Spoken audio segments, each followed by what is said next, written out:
En remontant la voie sacrée, je repense à mes parents, à mon frère, à tous ceux qui me donnaient leur vie. Je vais ramasser tous ceux que j'ai croisés, tous ces légionnaires, et les confier à la tendresse du bon Dieu.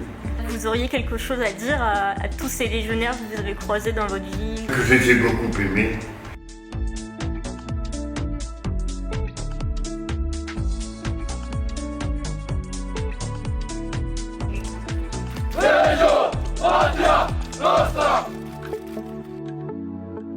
J'étais ordonné prêtre à Noël 1963.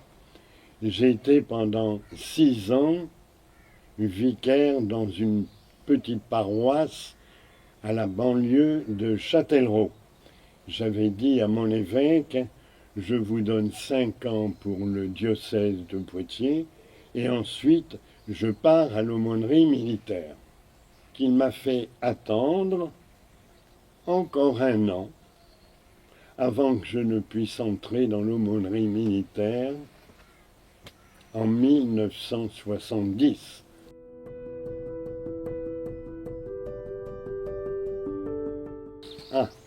J'étais sûr d'avoir la vocation de prêtre, mais j'ai hésité entre le monastère bénédictin et les missions à l'extérieur.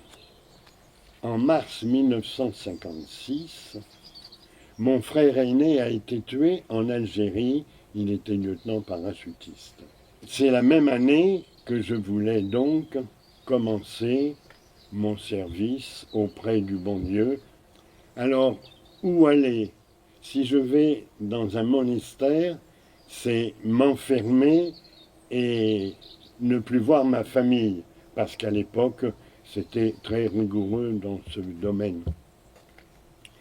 Si je partais comme missionnaire au-delà de la France, même chose. Je privais ma famille de ma présence. C'est comme si j'étais absent comme mon frère.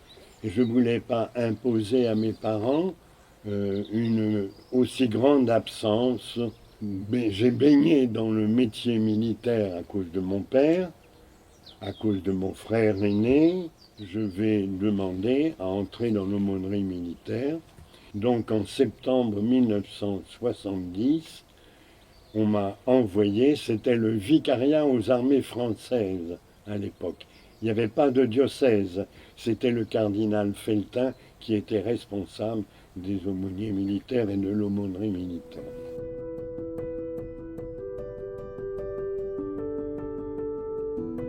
L'aumônier, c'est un chemin de traverse, c'est le chemin hors hiérarchie. L'aumônier, il est dans la recherche du bien commun, du bien de l'individu et du bien du groupe. Il est d'un apport incroyable. Enfin, n'importe qui a commandé une unité, quels que soient les régiments, savent à quel point l'aumônier est important et utile.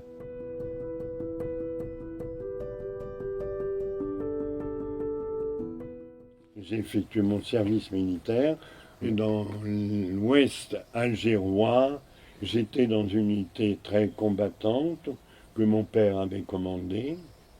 Et j'avais dit à mon père, avant qu'il ne quitte son régiment, si je vais dans votre régiment, vous me mettez, avant que vous ne reveniez en France, dans un petit coin très tranquille.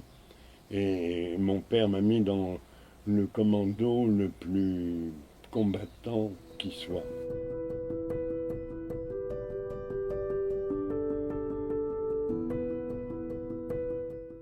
J'ai rencontré des aumôniers aussi remarquables, mais c'était difficile pour eux de suivre les soldats qui étaient en opération, qui étaient au combat. Ils prenaient beaucoup de risques et je les admirais, parce que les routes étaient minées, parce qu'il y avait des embuscades, parce que l'ennemi était partout. Et puis ceux qu'ils ont vécu en Indochine ou en Algérie, c'est tellement plus grand que ce que j'ai vécu, moi, dans mes petites opérations.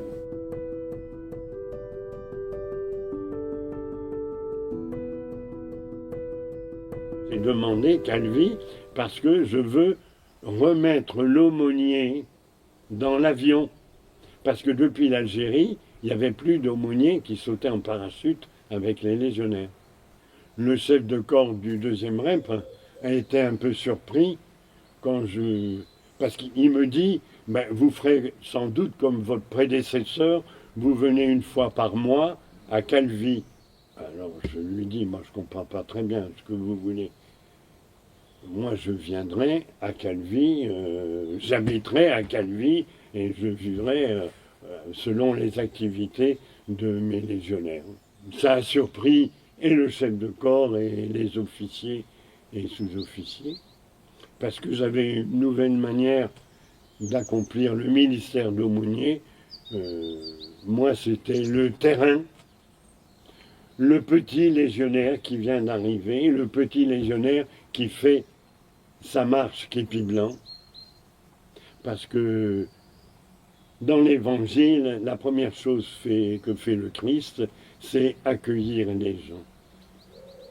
Accueillir par la parole, des paroles de bonté, des paroles vraiment se faisant très proches des problèmes de l'une ou l'autre personne qu'il croisait, qu'il rencontrait, qu'il voulait guérir, etc. Donc le rôle de l'aumônier, c'est d'être là. Il est là avec un sourire, une parole, un mot d'accueil.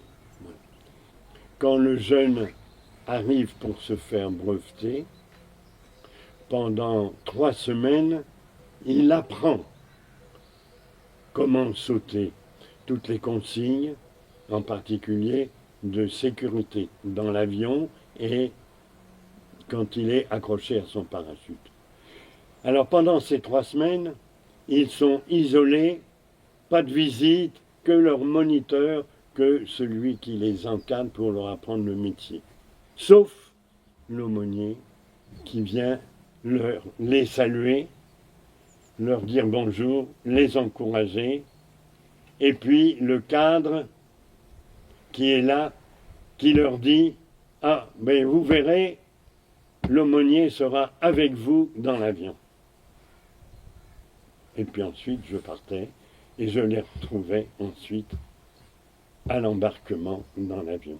Et j'ai fait ça pendant 7 années. Voilà.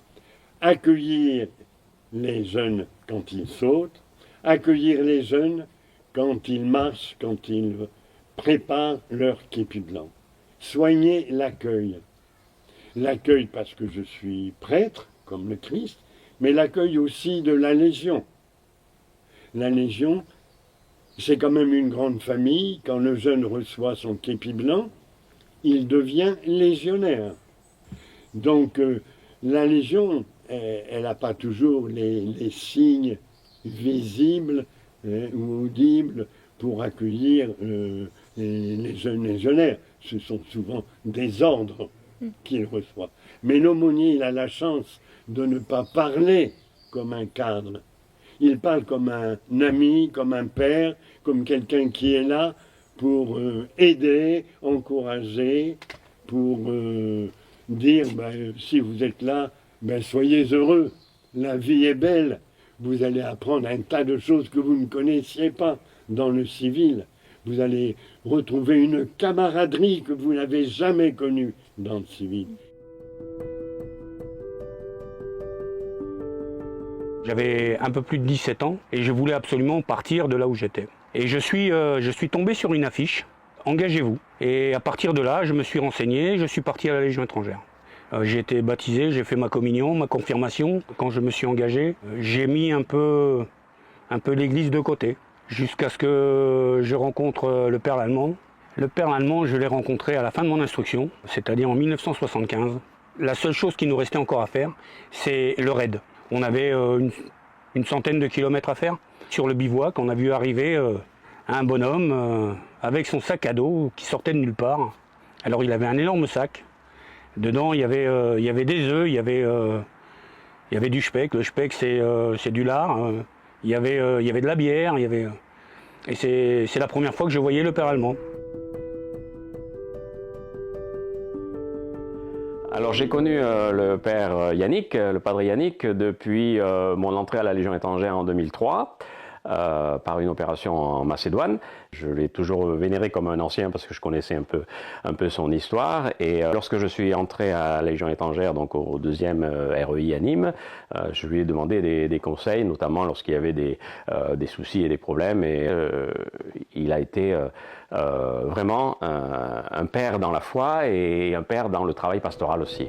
On discutait de tout et de rien avec lui. On se confiait à lui comme on se confie à un père de famille, quoi. C'était sa mission principale, c'était pas de faire des repas ou d'organiser des mariages ou manger avec les officiers. Sa mission à lui, c'était l'accompagnement des légionnaires, dans la joie comme dans la peine. Donc sa mission première, c'était le légionnaire. Je connais plein de légionnaires qui disent du père Lallemand qui fait partie de la famille. Le père Lallemand sait très bien que les légionnaires ne l'oublieront jamais. Une fois que vous avez rencontré un tel personnage, vous ne pouvez pas l'oublier, c'est pas possible. L'amitié portée au père Lallemand, elle est hors cadre religieux. La religion, oui, c'est une chose, mais son amitié, c'est le personnage, c'est l'homme. Voilà, c'est l'homme avant le religieux.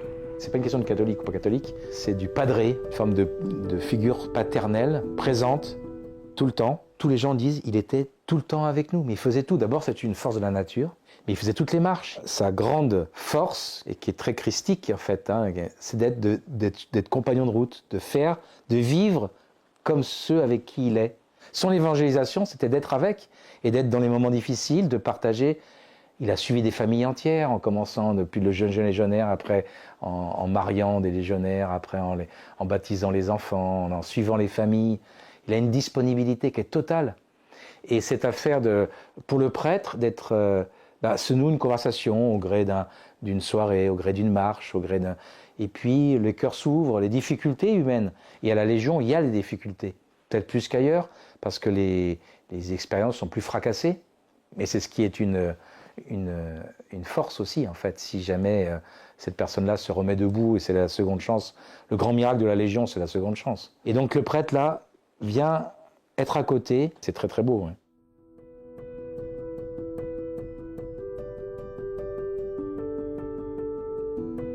Je marchais avec un élément du 2e étranger à Bonifacio.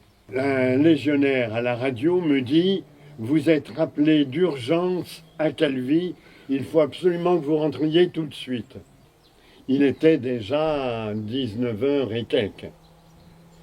On arrive à Calvi vers 21h30, j'arrive à l'infirmerie et le médecin-colonel Ferré me dit « On part en mission, en opération, certainement cette nuit, on ne sait pas trop encore où on va. Pour cette opération, vous êtes brancardier. » Le chef de corps a demandé que vous soyez avec nous. Le chef de corps me donne une énorme musette qui est déjà pleine.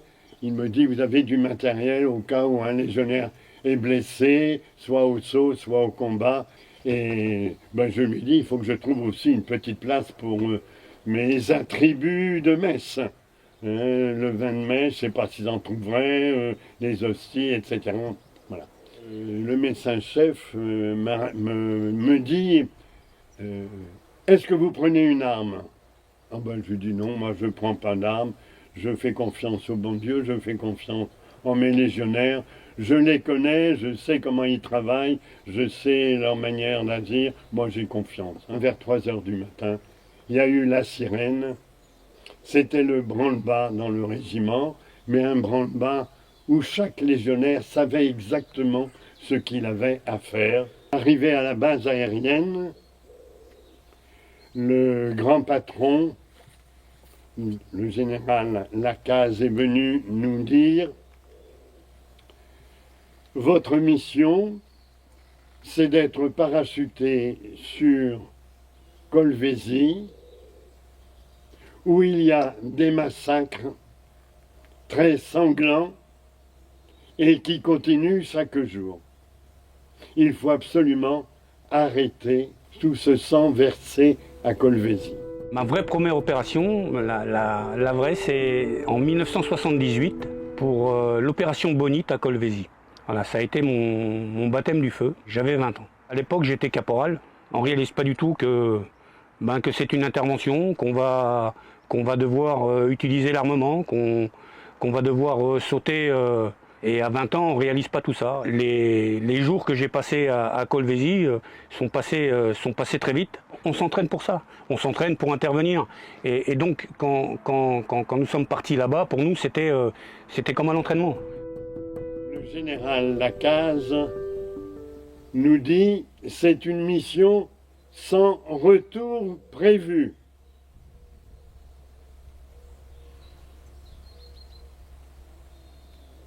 Pour les légionnaires, ça n'avait pas beaucoup de sens. On accomplit notre mission et après, bon, à la grâce de Dieu. Et le général continue en nous disant « Vous n'êtes pas seul, il y a l'armée belge et il y a l'armée anglaise avec vous. Nous attendons les avions pour nous transporter au Zaïre. Je suis dans le 3e avion avec le médecin, avec la petite cellule infirmerie, 3/4 d'heure qui passe, presque 1 heure, et on nous dit « Équipez-vous, on va partir en opération ». Mais le parachute que nous recevons, ce n'est pas un parachute français, c'est un parachute américain, un T-10. Et le T-10 n'est pas adapté à l'armement que les Français ont.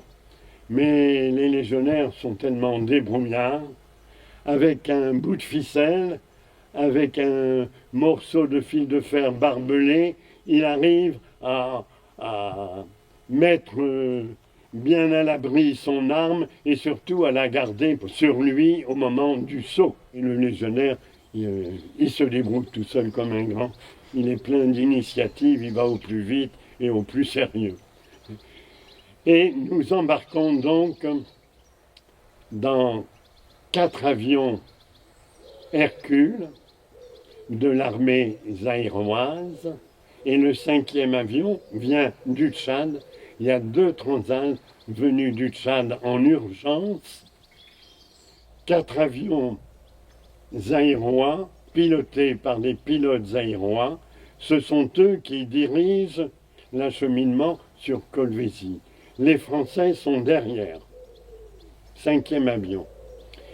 Mais comme il manque encore un avion ou 2, on bourre les avions, au lieu d'être 60, comme c'est réglementaire, 61, équipés. Finalement, on se retrouve avec 80 et quelques légionnaires dans chaque avion. On est vraiment serré comme des sardines. On ne peut pas bouger, on ne peut plus rien faire. Nos musettes sont énormes. Et le chef de corps, en montant dans l'avion, me dit « Ou bien c'est le plus grand bluff que nous aient raconté les journalistes français. Il s'est passé peut-être quelque chose, mais pas aussi grave qu'on nous le dit. Ou bien il y a eu réellement des massacres et ça continue et on va sauter. » Je me mets à la place d'un chef de corps qui va faire sauter 700 de ses légionnaires sans avoir tous les éléments, tous les renseignements nécessaires, savoir exactement la situation qui se passe là où il va larguer ses légionnaires. J'ai senti que le chef de corps, très concentré, était aussi en même temps un peu inquiet.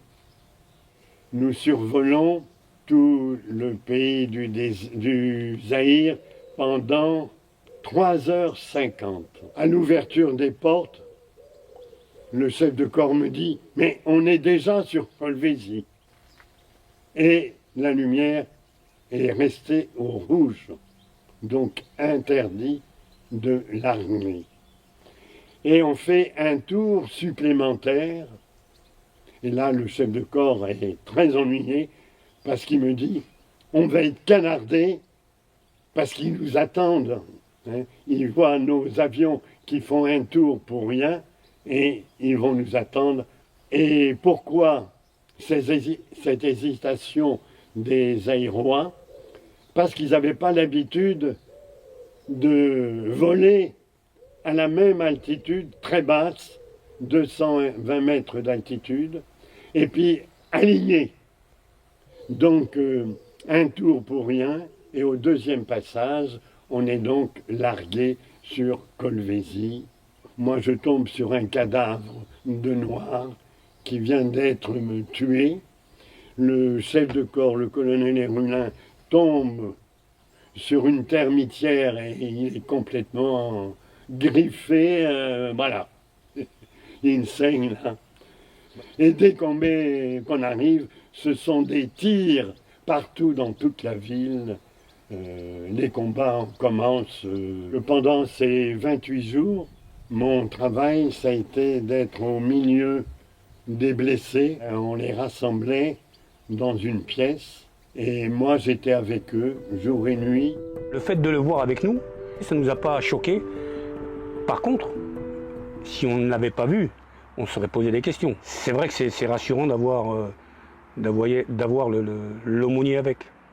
Il a assisté les blessés, c'est lui qui a recouvert les morts avec leur parachute. Il a été avec eux jusqu'à la fin.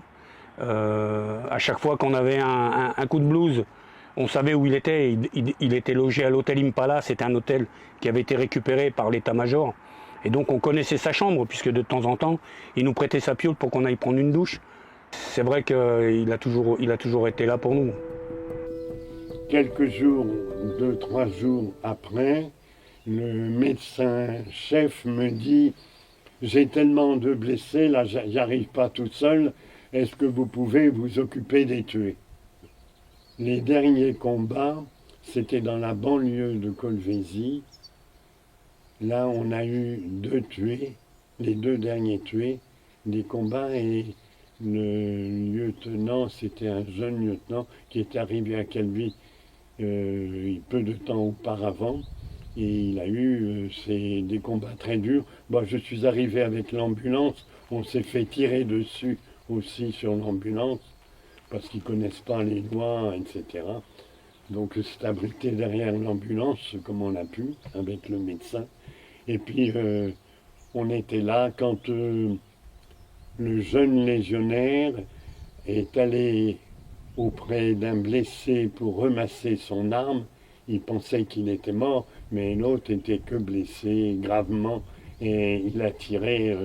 Le jeune légionnaire a eu le visage complètement fracassé. Avant de partir de Colvézi, j'ai célébré la messe. Il y avait les légionnaires étaient là pour prier pour leurs 5 camarades qui étaient morts, pour prier pour tous ceux qui ont été massacrés, tous ces charniers qu'on a vus, toute cette horreur. Dans les rues de Colvézi, des cadavres partout, gonflés, à moitié nus, mangés par les chiens, d'hommes, de femmes, abominables. Une odeur de mort, vraiment, bon. On se demande quand même jusqu'où va la méchanceté, l'horreur de l'homme quand il se met à avoir une haine, une vengeance. Ce qui a été dur, c'est de voir, ce qui avait été fait par les gendarmes katangais. On a découvert certains Européens, ils étaient morts, et ça c'est très dur quand on a 20 ans. Ce qui a été dur, c'est le retour. Parce que dans les 5 tués à Colvézi, il y en avait 3 qui étaient de ma section, de la section au lieutenant Puga. Et il y en avait un qui dormait dans ma chambre. Donc quand vous rentrez dans cette chambre et que vous savez que ce lit restera vide, c'est compliqué. Voilà.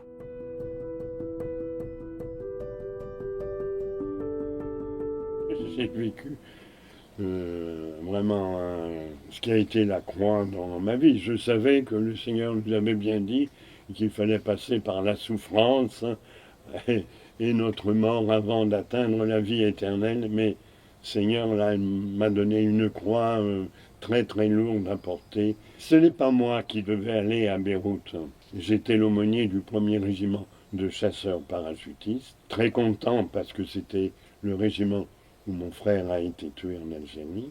Donc j'étais très content de devenir l'aumônier et de l'école des troupes aéroportées à Pau, et en même temps de ce régiment de parachutistes, et aussi du 5e régiment d'hélicoptères de combat. Très belles unités, tout ça. Et j'apprends qu'il y a un aumônier à l'étape qui est en train de se préparer à passer le brevet. Et avant de passer le brevet, il faut grimper à la tour et apprendre à atterrir.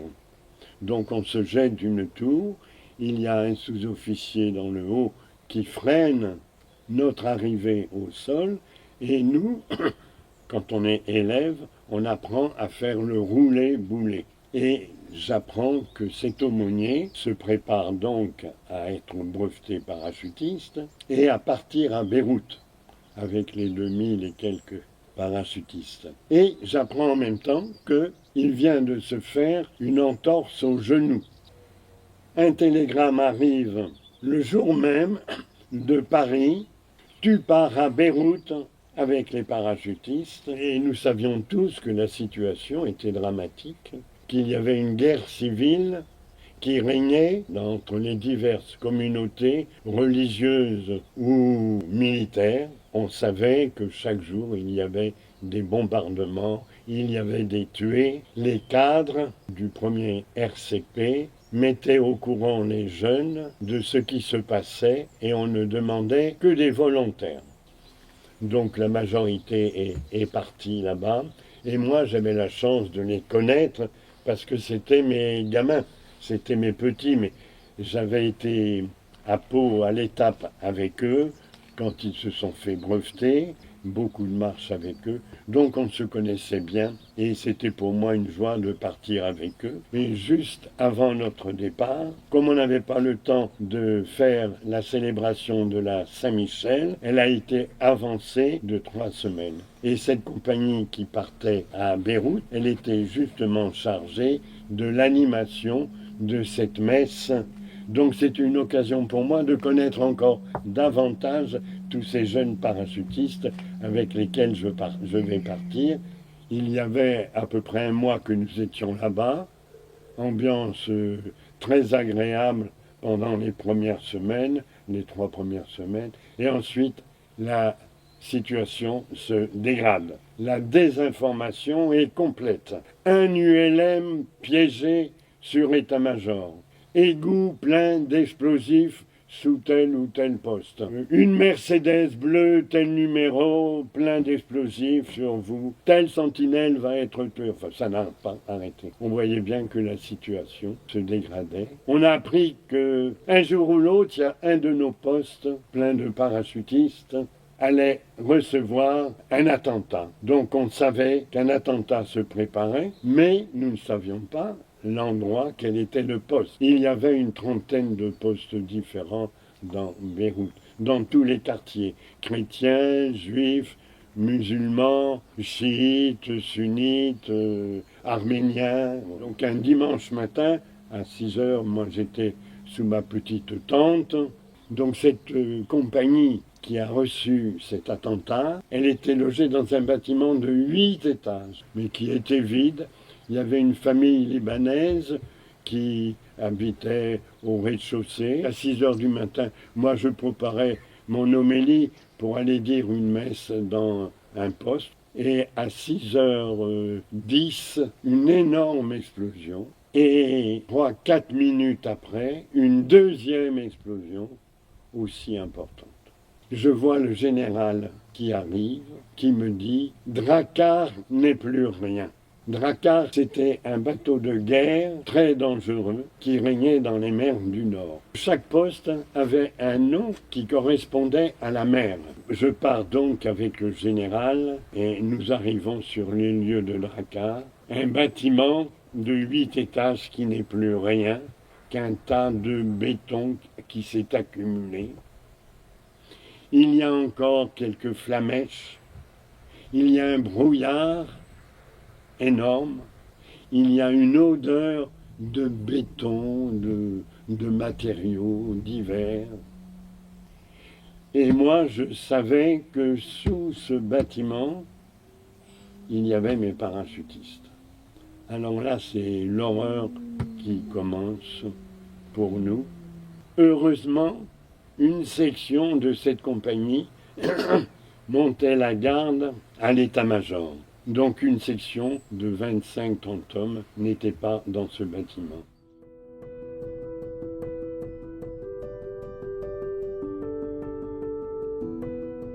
J'étais bien sûr un des premiers à prendre une petite pelle et à essayer de gratter. On va réussir à extraire en 3-4 jours 12 parachutistes qui étaient enfouis. Mais tous les autres, ils commençaient à appeler au secours, à dire qu'ils avaient mal, à dire qu'ils étaient prisonniers, à dire qu'ils avaient soif. Et la seule voix qu'ils connaissaient, c'était la mienne, parce que j'étais leur aumônier, parce que j'étais celui qui les a accompagnés depuis leur arrivée au régiment. Je les ai accompagnés dans la forêt, dans les Landes, dans les marches, je les ai accompagnés dans l'avion. J'étais là, même au saut de nuit. Je leur disais, on s'occupe de vous, on ne vous abandonne pas. Je n'allais pas leur dire, vous allez mourir. J'étais sûr qu'ils allaient mourir. Parce qu'on n'avait pas les moyens d'extraire en quelques heures toutes ces tonnes de béton. Et si les grues arrivaient pour enlever les tonnes de béton, on écrasait tous ceux qui étaient encore vivants dessous. Alors on était pris dans un dilemme très difficile. Donc on a pu en extraire 12 ou 13. Et parmi les premiers, eh bien, il y avait un harki, il y avait un sous-officier dont j'avais fait le mariage juste avant de partir à Beyrouth. Il y avait tous ces jeunes, je vous dis que je connaissais, et la seule voix qu'ils connaissaient, c'était la mienne parce que leur cadre était sous la terre avec eux. Pour moi, ça a été des journées terribles. Je leur parlais, je les encourageais, tout en sachant qu'ils allaient mourir. Je priais, je les confiais au bon Dieu. Ils savaient bien que tout mon cœur était pour eux, avec eux. Toutes mes prières, tout ce que je faisais, c'était pour eux. Au bout de 4 jours, petit à petit, j'ai vu que les voix s'éteignaient. Et les médecins disaient bien que si au bout de 4 jours, on n'a pas donné à boire à tous ces gens qui sont dessous, qui souffrent, forcément, eh bien, ils vont mourir. Au bout de 5 jours, donc, les grues sont arrivées et on a commencé à extraire les corps. Ce qui a été très très dur pour moi, c'est de voir tous ces corps défiler dans un état horrible, horrible. J'ai passé 4 jours depuis que c'était arrivé. Moi, j'ai vécu toutes mes journées, toutes mes nuits à côté d'eux. Je dormais par terre sur un tas de sable. Voilà.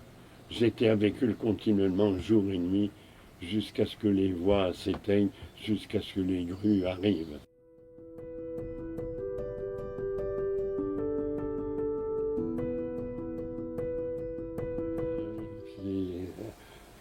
Surtout à Beyrouth, j'ai demandé au bon Dieu, mais pourquoi c'est arrivé? Pourquoi avez-vous permis toute cette méchanceté, toute cette horreur de tous ces jeunes paras qui venaient pour la paix, ils venaient que pour rendre service, pour ramener la bonté entre les diverses milices religieuses, humaines, enfin toutes ces armées. Voilà. Pourquoi pas s'entendre, travailler ensemble?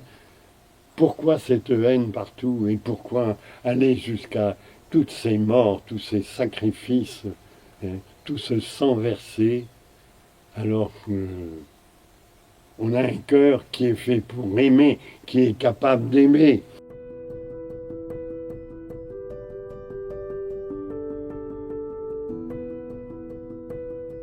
Après Beyrouth, j'ai eu le temps d'enterrer mon père.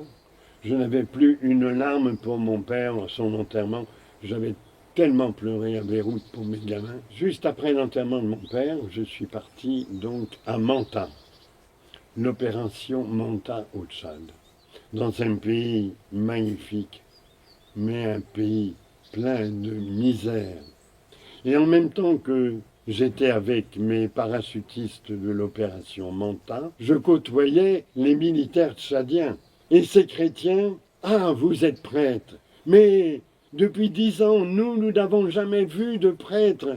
On a soif du bon Dieu, on a faim de la nourriture céleste, on a faim de l'hostie, de Jésus hostie, on a faim de la parole de Dieu, on a faim de la messe, on a faim de se confesser. » Ouf, très dur à entendre ces paroles. Et à partir de là, je pense que l'Esprit Saint a bien travaillé dans ma tête et dans mon cœur. Je me suis dit quand même, tu n'as pas honte, toi, devant cette misère, ces pauvres Tchadiens qui ont un salaire de misère. Toi, tu as un salaire de capitaine, tu as un salaire de, en plus, une prime de parachutiste. Et puis en plus de ça, tu vas en mission avec des amis, tu aimes bien être dans l'avion. Il faut quitter tout cela. Quitter toute cette richesse qui t'apporte beaucoup de joie. Il faut que tu partes avec eux. Et cet appel de l'Esprit Saint a été tellement fort pendant ces 3 derniers mois qui me restaient. Je suis allé trouver l'éveil de Djamina, qui était un évêque français, jésuite. Je lui ai dit, je suis prêt à donner quelques années de ma vie pour votre mission auprès des militaires du Tchad. Donc fin 86, j'ai donc quitté la France, le régiment, où je suis parti 6 ans, une première fois. Ensuite, j'ai fait quelques mois à la Cato, l'Institut catholique de Toulouse, pour me reposer parce que j'étais extrêmement fatigué de tous ces milliers de kilomètres que je faisais dans le désert, seul blanc, à visiter tous mes Tchadiens militaires qui étaient en plein désert, dans les vents de sable, dans des conditions misérables, mais j'ai vécu avec eux toutes ces années. Et j'ai reçu un SOS pendant que j'étais à la Cato, de l'évêque de Djamena qui m'a dit « On a besoin de toi, il faut absolument que tu reviennes. » Et j'ai dit « D'accord ». Je suis donc reparti pour 3 ans et quelques là-bas. Tout autour de la capitale, il y avait beaucoup de communautés qui commençaient à se créer, à devenir dynamiques, qui avaient beaucoup de besoins des sacrements, justement la messe, les confessions, et puis l'enseignement de la parole de Dieu.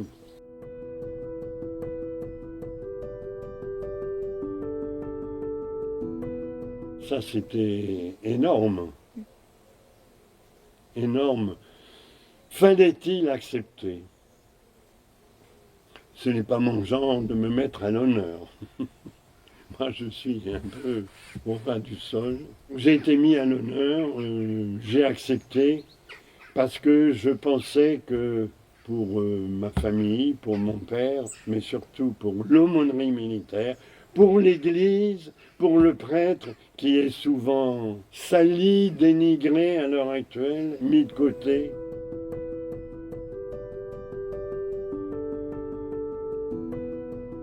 Cameron, c'est la bataille fondatrice de la Légion étrangère.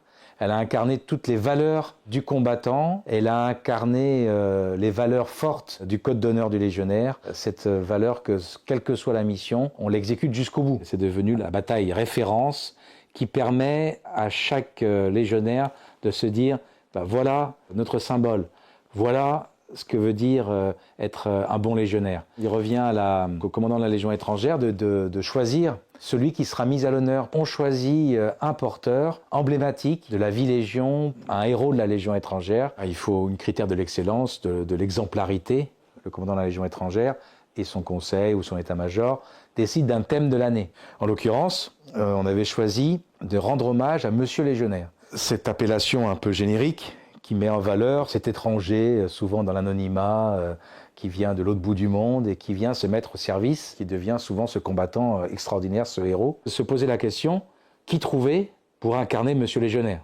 Et effectivement, mon d'une manière, c'est vrai, quand je pense à Monsieur Légionnaire, en fait, il y en a un qui représente le légionnaire et qui, à la fois, en est un sur le plan de l'honorariat, puisque c'est un des rares à être légionnaire d'honneur, le père Lallemand, qui pourrait être en fait le symbole de tous ces légionnaires. En fait, c'est un ambassadeur, ça coulait de source. Qui peut mieux que lui représenter non seulement les légionnaires d'autrefois, mais les légionnaires de demain également, parce qu'il avait il a cette proximité avec tous les légionnaires.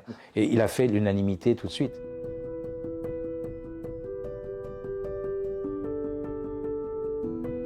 Je trouve cette reconnaissance, parce que c'est une reconnaissance envers le Padre Lallemand, mais d'une certaine manière, comme le Padre Lallemand est pétri d'humilité, c'est aussi une reconnaissance pour l'aumônerie militaire dans son ensemble. J'étais fier de le voir défiler avec la main du capitaine d'Anjou, dans ce reliquaire sacré. Il me dit, mais ils ont changé le rituel pour moi, je vais être tout seul à porter la main. Je dis, mais oui, mais c'est bien, ça veut dire, c'est vraiment un honneur qui a été fait, mais tu ne seras pas tout seul, on sera tous là. Et bon, ces temps-ci, il marche avec une canne. Et là, ce jour-là, il s'est transcendé, il a marché, voilà, pas comme un jeune homme, mais il a marché sereinement à la Légion, à la mode Légion, et en portant fièrement ce reliquaire de l'histoire de la Légion étrangère. Il était heureux, lui, et la veille, on avait fait la messe. Je sentais quelqu'un qui, pétri d'humilité, qui avait besoin, à ce moment-là, finalement, d'être soutenu. On est des hommes de soutien, mais si on n'est pas nous-mêmes soutenus, voilà. Et donc j'ai senti cet amour de la communauté fraternelle, de la communion fraternelle, et cet amour qu'il a pour cette histoire de la Légion, et c'est sa vie, c'est son témoignage, c'est sa mémoire, c'est extraordinaire. Voilà. Quand j'en lui en ai parlé, il a eu une double réaction qui lui correspond bien maintenant que j'y repense. La première, c'est pourquoi vous venez chercher moi. Il a rapidement accepté parce qu'en fait, il pensait que ça pouvait donner du sens à rendre hommage au travail de l'aumônier. Chaque fois dans nos conversations, il avait souci de transmettre à des jeunes aumôniers, de dire voilà, notre rôle, il est là en fait. Notre rôle, pas de porter la main, mais d'avoir été compagnon de route d'une façon assez exemplaire et unique. Je peux presque dire que si j'avais demandé aux légionnaires de choisir quelqu'un, ils auraient pu choisir le père Lallemand. Quand je suis arrivé à la Légion, comme je suis arrivé dans toutes mes unités, je suis toujours arrivé avec des phrases d'évangile qui me sont chères. Je ne suis pas venu pour être servi, mais pour servir, nous dit le Christ. Celui qui veut être grand, qui se fasse serviteur des autres. Toutes ces phrases d'évangile avec lesquelles nous vivons, elles nous habitent. Chaque jour, moi je prends quand même au moins une demi-heure d'un cœur à cœur avec la parole de Dieu. C'est ma nourriture depuis tellement d'années.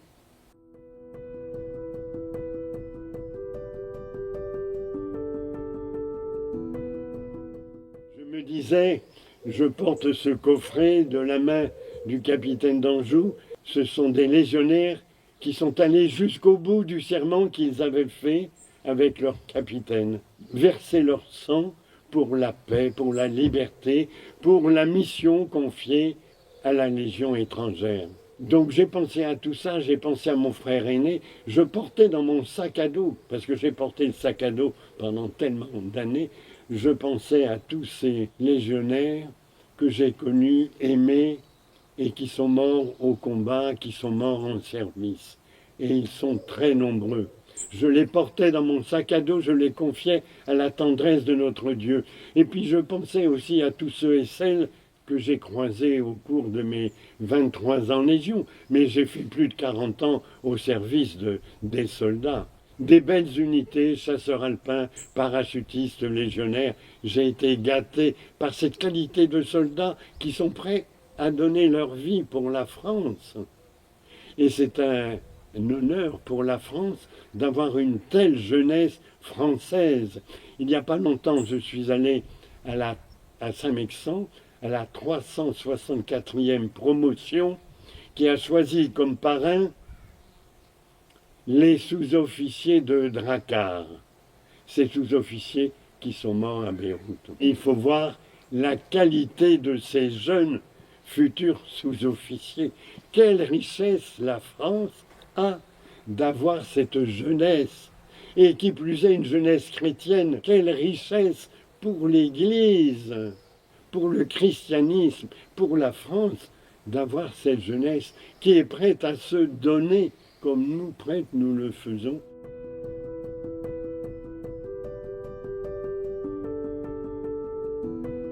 Ce qui m'a marqué chez le Père Lallemand, c'est un homme de prière. Et c'est un homme heureux. Et il porte l'amour du Christ sans cesse. Et il le transmet et il permet aux autres d'être transfigurés dans ce Christ. Voilà, je garderai ce témoignage de simplicité et de paternité du Père Lallemand.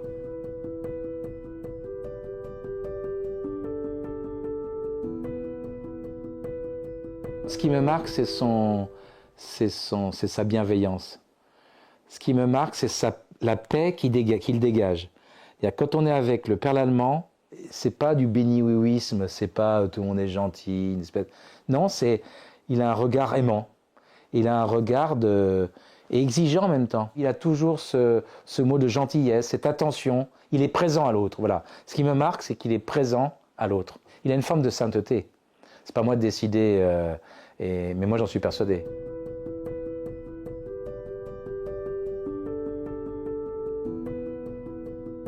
Sa gentillesse, sa sincérité, c'est toujours au service des autres. Il se plaint jamais. Il a toujours un mot réconfortant. Il a toujours un mot pour rire. Même si on ne sait jamais si c'est du lard ou du cochon, mais c'est quelqu'un qui n'a pas besoin de se forcer ou de jouer un rôle pour plaire. Il est naturel et c'est remarquable. C'est quelqu'un qu'on n'oublie pas, quoi. Je lui disais, écoute Yannick, entre les mariés, les baptisés et les enterrements, tu as baptisé, marié et enterré la moitié de l'armée française. Il n'avait pas besoin de se présenter pour savoir qui il était. À force de le voir derrière un avion, il a plus de 1000 sauts, donc à force de le voir derrière un avion ou dans l'avion, dans une marche ou en ville, ou pour officier la messe, tout le monde connaissait le Père Lallemand. Donc les légionnaires, vous voyez, il y avait Dieu et ensuite le Père Lallemand.